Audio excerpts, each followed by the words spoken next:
is a kind of thinking about life, the description of the nature, stormy weathers, and it seems that the only joy and the only sense of calm and beauty of life comes from wine and food.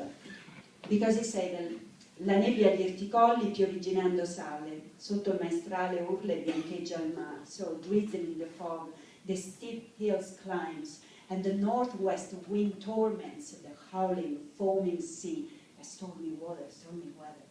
But in the village streets, the sitting bats send forth the pungent smell of wine and cheer the weary souls. So the only thing that makes me feel happy in this moment of my life, where the life is about to end, where I see that everything is trouble, difficulties, is so hard, wine and food, they are the only joy that I have in my life.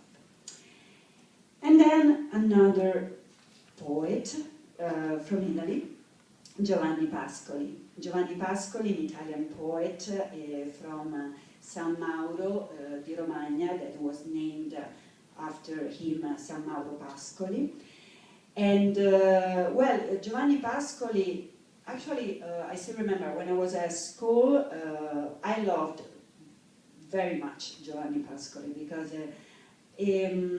I like the idea of the fanciullino, the young boy of Giovanni Pascoli. What is the fanciullino? He said that inside each of us there is always a child who is living inside everybody.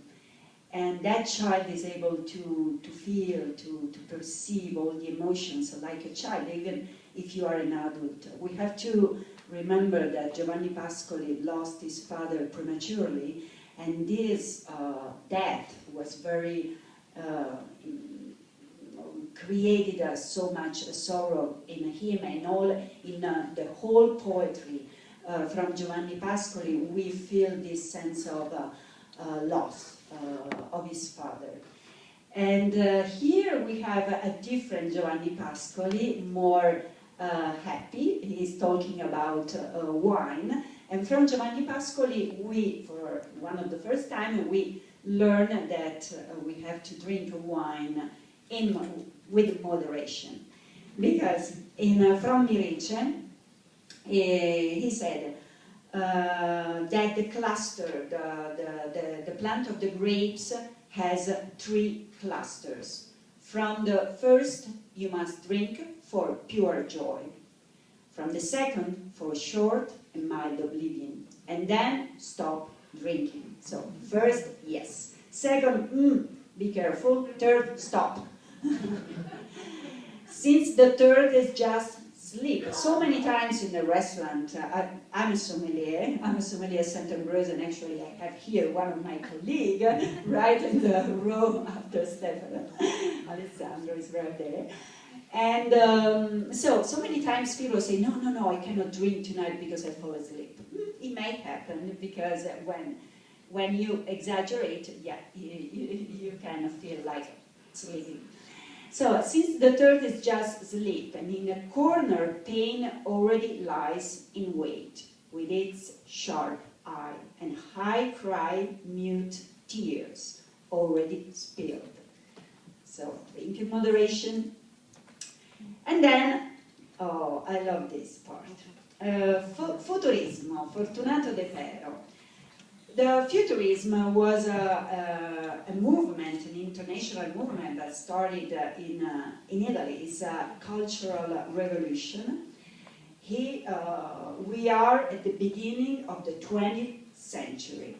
He was created by many artists, even though the most famous, the one who wrote the manifesto of Futurismo, the former of Futurismo was Filippo Tommaso Marinetti, a cultural revolution against the past.